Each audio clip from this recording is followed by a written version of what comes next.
Komið sæl, í gær var einstaklingur í fyrsta sinn dæmdur fyrir bloggskrif, en þá var Gaukur Úlfarsson dæmdur í Héraðsdómi Reykjavíkur til að greiða Ómari R. Valdimarssyni bætur vegna ummæla sem hann skrifaði á síðu sína og kallaði Ómar meðal annars rasista.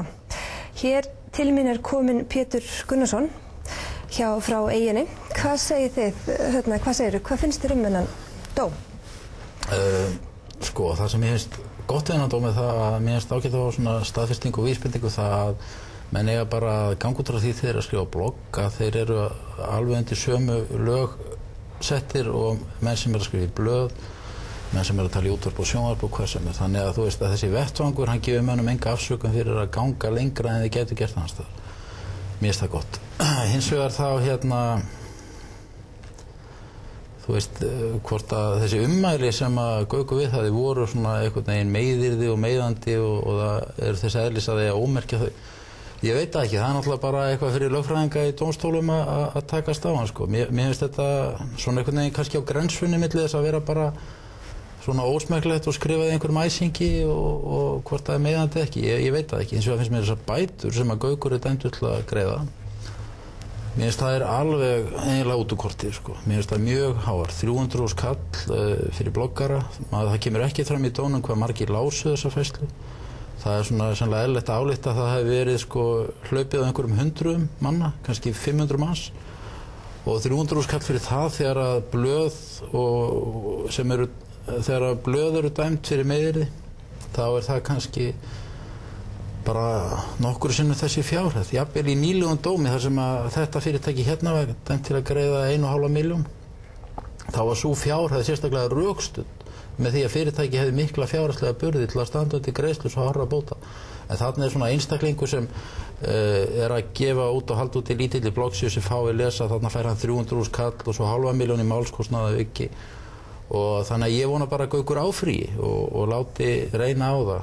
Hvort þetta í rauninni fordæmi eða hvort þetta ekki fordæmi.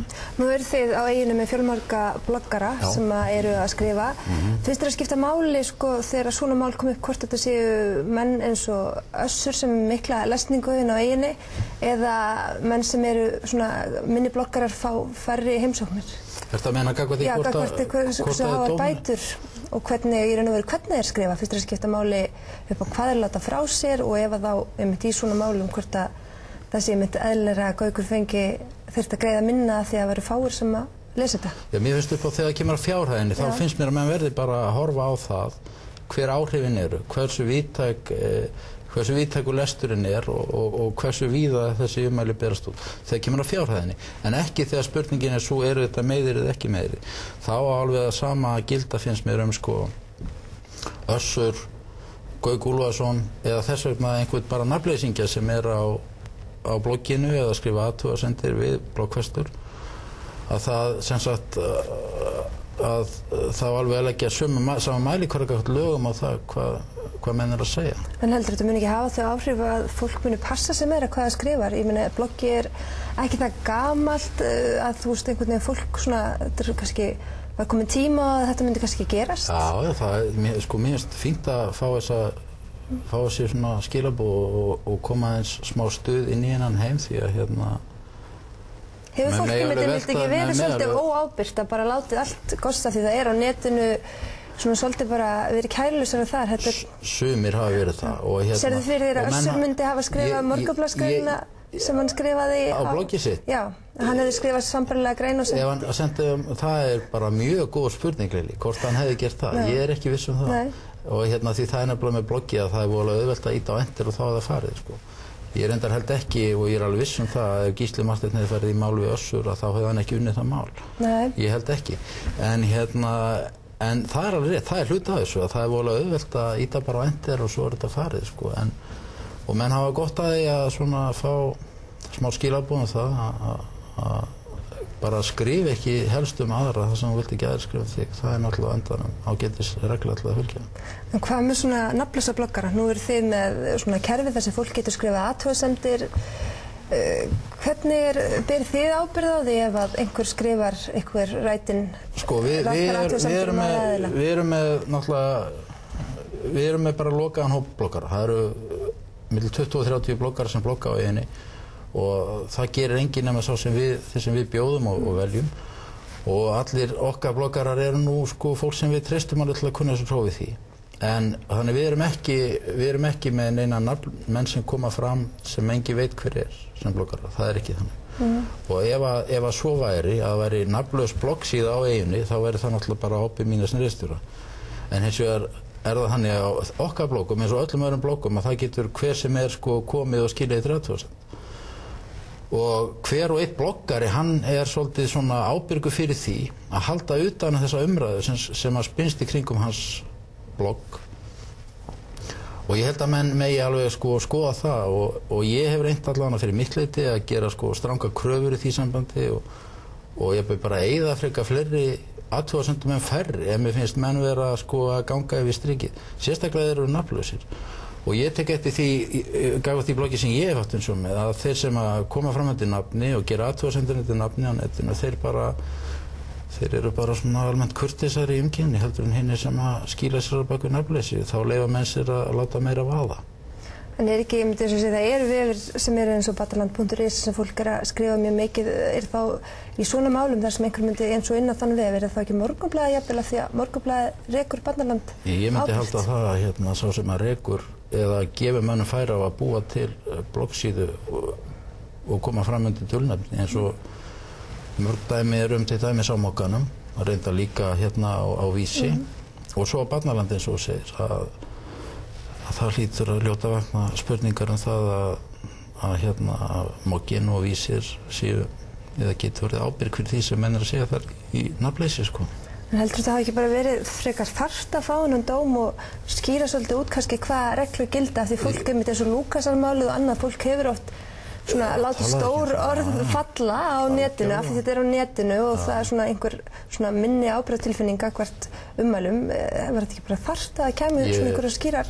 Ég held að það sé í rauninni bara ágætt að upp á það að fólk skýra reglur eða ekki. Ég held að við getum aldrei fengið einhverja skýra reglur. Ég held að maður þurfi bara endanum alltaf að vera svona með sjálfan sig í skoðun og spyrja sig bara ég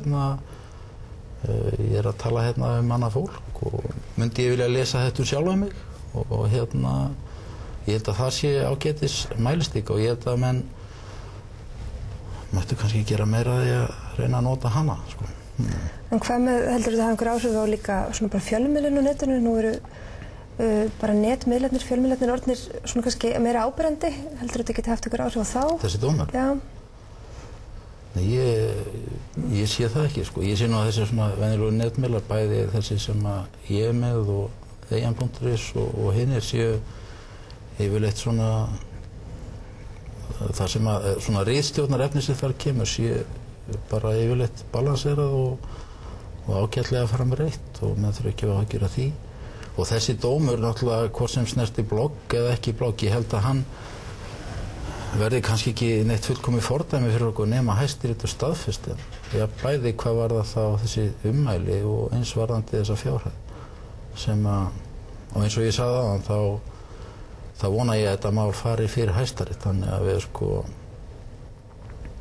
þannig að menn fái eins skilaboð út úr þessu máli og annað borð hægt að fá og þau get ekki komið nema frá Hæstarétti.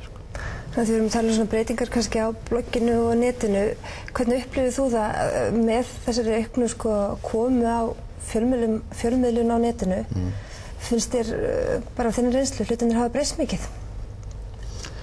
Já, ég meina fólk að sækja meira á netið eftir fréttum og skoðunum og upplýsingum, það engin vafi á því.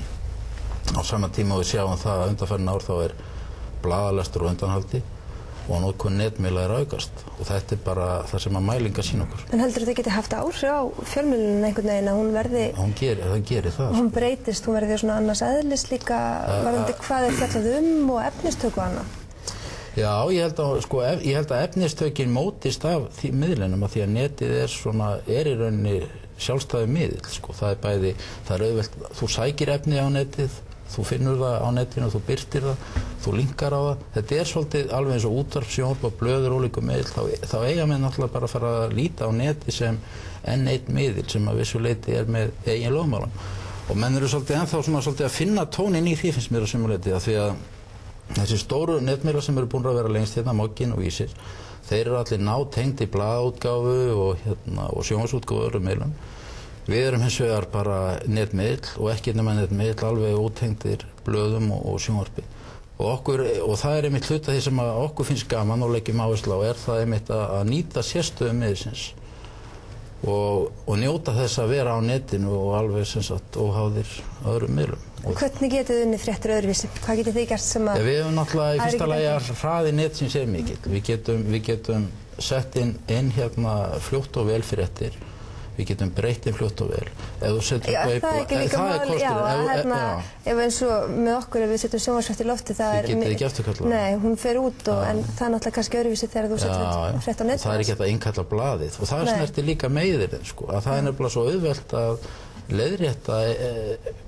Það er auðvelt að leiðrétta mistök sem við gerum á netinu. Það er auðvelt að bæta við fyllri upplýsingum og auka upplýsingum og hérna, til dæmis, ef maður kemur aftur að því samt við hann dóm, að ef maður les hann og lesum þessi samskipti sem átt á sér stað milli Gauks og Ómars, þá sé maður það að þeir hafa sko verið að deila þetta lengi og Ómar hringir strax í Gauk og biður hann að draga þetta tilbaka og hann neitar, svo skrifar hann færslu, Ómar hótar að kæra mig, hvenær kemur kæran, er að ögra honum sko og hann er alls ekki að reyna sko að koma til móts við kvörtunina, hann bara bætir í og ögrar honum svolítið og ég hugsa að það hafi nú haft kannski svolítið áhrif á hvernig þessi dómi fer, af því að netið nefnilega gefur líka færi á því að sko að leiðrétta mistökin fljótt og vel. Þau eru ekki sáþríðarík, en það gefur líka möguleika á því að sýna betur en oft er hægt í blöðum, útvarp og sjónvarpi á hverju þú byggir með því að vísa beint í heimildir, nota hlekki og í rauninni bara ganga frá því sem þú byggir, sem þú birtir að sumuleita á sama hátt og bara með heimildaskrá og öllu. Þú sýnir bara jafnum hvert þú sækir hlutina og allir sem vilja skoða það bara geta farið í bakgrunnin og kannað hvað er til í því sem þetta sé. Heldur að vera ekki svolítið forvindilegt að fylgjast með í framhaldinu hvort að það verið svona aðeins dempaðir í færslur sem menn eru að skrifa eða? Jú, það getur verið bara gaman að... Sjá hvort það sé? Já, ég vissum að þetta hefur sko einhver áhrif og þetta svona fréttir eiginlega að kalla á það allir svona einhvern veginn taki afstöðu og skoði sig aðeins og ég held að það sé alltaf ágætt. En svona með þig sjálfa, nú bloggar þú, heldur þú hugsir meira áður en þú skrifar núna? Ég tek það nú ekki til mín að ég hef yfirleitt verið að hrauna yfir menn í hugsanarleysi, sko.